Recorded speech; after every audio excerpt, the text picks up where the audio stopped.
बिस्मिल्लाहिर्रहमानिर्रहीम। अस्सलाम वालेकुम दोस्तों, आज का हमारा लेक्चर होगा मैकेनिक्स बाय क्योंकि गौरी का क्वेश्चन नंबर 6 चैप्टर नंबर 7 जो कि डायनामिक्स पर मबनी है। और आज का ये जो लेक्चर है इंशाल्लाह हमारा बहुत ही इम्पोर्टेंट होगा क्योंकि तकरीबन लेक्चरशिप में ये सवाल आया हुआ है काफ़ी बार। तो आज हमारी कोशिश होगी कि इंशाल्लाह तमाम तरह आसानी से आपको समझाया जाए।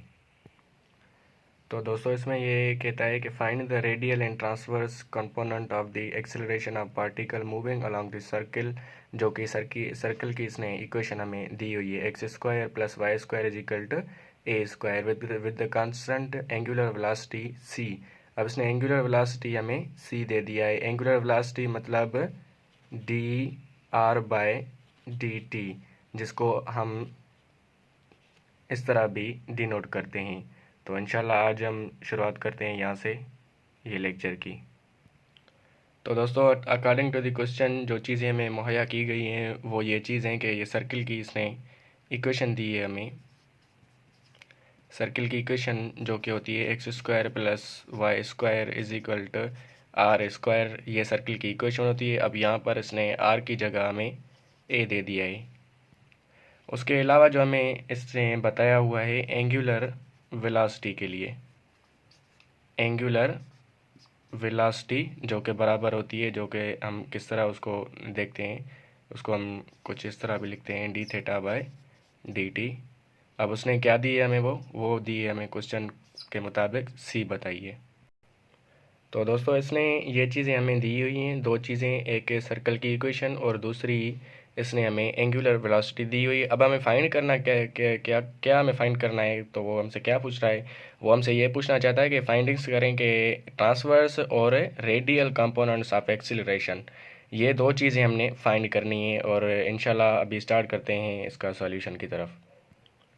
तो दोस्तों जैसा कि आपको पता है कि इसकी रेडियल कंपोनेंट कुछ इस तरह दिए जाते हैं कि A are is equal to are double derivative minus R theta single derivative का स्क्वायर। ये क्या चीज़ हमें बताता है, ये हमें बताता है इसका रेडियल कंपोनेंट। और उसके बाद होता है a theta is equal to r single derivative into थीटे का डेरिवेटिव प्लस आर थीटा के डबल डेरिवेटिव। और ये हमें क्या बताते हैं, ये हमें बताते हैं ट्रांसवर्स कंपोनेंट। अब दोस्तों हमें सबसे पहले जो चीज़ करनी होती है वो क्या करना होता है कि इस जो इक्वेशन हमें दी गई है सर्कल की, ये इक्वेशन नंबर 1 जिसको हम कहते हैं, कि इसको हमने सबसे पहले क्या करना है, कन्वर्ट करना है पोलर फॉर्म में। पोलर फॉर्म में, अब पोलर फॉर्म में क्यों हम कन्वर्ट करना चाहते हैं, ये सवाल बनता है यहाँ पर। ये इस वजह से हम पोलर फॉर्म में कन्वर्ट करते हैं क्योंकि यहाँ पर हमें क्या चीज़ दी गई है, वेरिएबल यहाँ पर हमें दिया गया है एक्स और वाई। ठीक है, यहाँ पर उसने फार्मूले में हमें बताया हुआ है कि यहाँ पर आपको आर होनी चाहिए, जिस तरह आर है ये आर होनी चाहिए। तो इसको हम, ये क्या है, ये कोऑर्डिनेट सिस्टम में हमें बताया गया है, ये रेक्टेंगुलर कोऑर्डिनेट सिस्टम में बताया गया है। अब इसको हम कन्वर्ट करेंगे पोलर फॉर्म में। तो इस वजह से हम इसको पोलर फॉर्म में कन्वर्ट करेंगे क्योंकि जब आर उसमें मौजूद है ही नहीं तो हम किसकी डेरिवेटिव लेंगे। थीटा तो खैर हमें वहाँ पर मुहैया की गई है, लेकिन उसके अलावा जो हमारे पास आर नहीं होगी उस इक्वेशन में तो हम किसकी डेरिवेटिव लेंगे, इस तरह हमें पता नहीं चलेगा। तो इस वजह से हम इसको पोलर फॉर्म में कन्वर्ट करने जा रहे हैं। तो पोलर फॉर्म के लिए हमें क्या दिया जाता है, पोलर फॉर्म के लिए होता है X is equal to R cos theta इस्तेमाल करते हैं हम, और वाई के लिए हम क्या इस्तेमाल करते हैं, आर साइन थीटा। तो इन दोनों के कॉम्बिनेशन को जब हम इक्वेशन नंबर 1 में पुट करते हैं तो इक्वेशन नंबर 1 हमारे पास क्या आ जाती है, एक्स की जगह आप पुट करें ये चीज़ तो क्या आती है, आर कास थीटे का होल स्क्वायर। ये स्क्वायर इसलिए ले रहे हैं कि यहाँ पर हमारे पास एक्स का पावर 2 है। ठीक है, उसके अलावा प्लस, अब y की जगह हम क्या पुट करेंगे, वही सेम चीज़, लेकिन इसमें हम साइन थीटा का इस्तेमाल करेंगे आर स्क्वायर, और ये is equal to A square.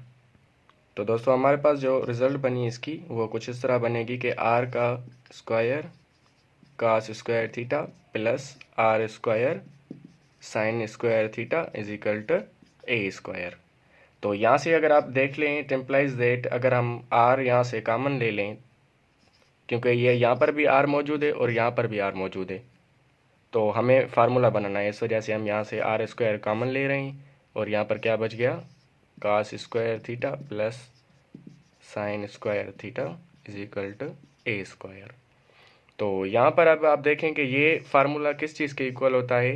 ये हमें पता है कि sine square theta plus cos square theta is equal to 1 के बराबर होता है। अब चूंकि ये कास स्क्वायर इस साइड है और साइन स्क्वायर इस साइड है, तो ये जो है ना एक प्रॉपर्टी होती है इसकी, कम्यूटेटिव प्रॉपर्टी है, तो इस वजह से हम यहाँ पर सेम कर सकते हैं। ये आर स्क्वायर ये 1 के बराबर हो गई और ये यहाँ पर ए स्क्वायर के बराबर। इसका नतीजा क्या निकला कि R square is equal to A square. जब हम दोनों साइड से अंडर रूट लेंगे इस यहाँ से भी, तो बोथ साइड से हम जब अंडर रूट लेंगे तो क्या आ जाएगा हमारे पास, आर इज इक्वल टू ए, हमारे पास ये चीज़ आ जाएगी। तो दोस्तों इसको मैंने इक्वेशन नंबर 2 का नाम दे दिया। अब हम अगर ट्रांसवर्स फाइंड करें तो हमारे पास क्या चीज़ आ जाएगी, D theta by d T, मतलब डेरिवेटिव थीटे का डेरिवेटिव, जो कि हमें दिया गया है। वहाँ पर क्या चीज़ दी गई है, सी। तो यहाँ पर अगर हम इसकी डेरिवेटिव लें सी की, तो ये क्या बनता है, d r by d theta of c क्या बनता है, इट इक्वल टू 0। दोस्तों सॉरी फॉर इनकन्वीनियंस, ये यहाँ पर 0 नहीं बनेगा, ये यहाँ पर सी बनेगा, क्योंकि हमें उसने पहले ही ये चीज़ बता दी है। ट्रांसफर इसकी क्या है, वो सी है। बाकी हम इसके लिए फाइंड करेंगे रेडियल। तो रेडियल कंपोनेंट फाइंड करने के लिए हमारे पास क्या चीज़ होती है, आर डॉट। और ये आर डॉट है कुछ इस तरह इस्तेमाल होती है कि हमें पता है जिस तरह आर इज इक्वल टू ए था, तो अगर हम आर का डॉट लें तो क्या आएगा, मतलब ए का हमें डेरिवेटिव लेना पड़ेगा। डी बाय डी आर अगर ए करें तो हमारे पास क्या चीज़ आएगी, आर डॉट हमारे पास 0 आ जाएगी। तो अगर हमारे पास रेडियल फाइंड करने के लिए एक फार्मूला होता है जो कि यूज़ होता है, a are is equal to are double derivative minus r into थीटे का स्क्वायर। तो दोस्तों जिस तरह आर की सिंगल डेरिवेटिव ही 0 है, तो आर की डबल डेरिवेटिव इस तरह सेकंड ऑर्डर इसका क्या होगा, वो भी खुद ब खुद 0 ही होगा। अब ये चीज़ें हम अगर इसमें फार्मूले में पुट करें तो हमारे पास क्या चीज़ आती है, a of r is equal to are double derivative हमारे पास क्या मौजूद है, 0 माइनस आर। अब यहाँ पर आर अगर आप देखें तो आर हमने क्या फाइंड किया था, आर हमने यहाँ पर इक्वेशन नंबर 2 में लिखा हुआ है आर इज इक्वल टू ए। तो यहाँ पर आर की जगह हम ए पुट करते हैं और थीटे की डेरिवेटिव के ये का स्क्वायर लेंगे, तो यहाँ पर है थीटे का डेरिवेटिव ये मौजूद है यहाँ पर।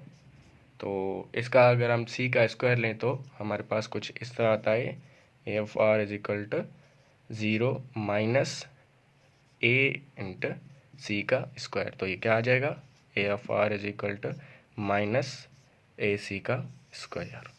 तो ये हमारे पास क्या चीज़ आ गई दोस्तों, रेडियल कंपोनेंट हमारे पास ये चीज़ आ गई। तो अब अगर हम ट्रांसवर्सल फाइंड करें तो हमारे पास क्या चीज़ आती है, ट्रांसवर्सल कंपोनेंट के लिए हमारे पास आता है d theta by d into t is equal to c. ये जिस तरह हमें वहाँ पर दिया गया था। अब अगर हम इसकी सी की डेरिवेटिव लें विथ रिस्पेक्ट थीटा, तो ये क्या चीज़ आ जाएगी, ये 0 हो जाएगी, डी थीटा इज इक्वल 0। तो दोस्तों जिस तरह हमने रेडियल कंपोनेंट फाइंड किया था, इसी तरह वहाँ पर एक हमें फार्मूला दिया जाता है जो कि बनता है a theta is equal to r single derivative थीटे का प्लस आर थीटे का डबल डेरिवेटिव।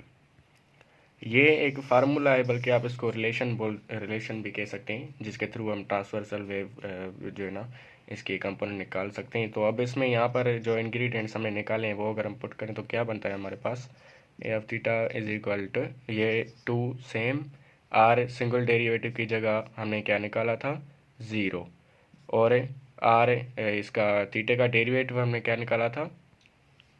तो यहाँ पर अगर देखें तो थीटे का डेरिवेटिव हमें जो मौजूद था, थीटे का डेरिवेटिव जिस तरह इंग्रेडिएंट्स में दिया गया था कि वो था सी। तो अगर यहाँ पर सी पुट करें और प्लस, और अगर आप गौर करें तो ये आर की जगह हमें क्या मिला था, आर इज इक्वल टू ए मिला था। तो इस वजह से हम यहाँ पर ए पुट करते हैं, और आर इसका थीटे का डबल डेरिवेटिव क्या था हमारे पास, ज़ीरो।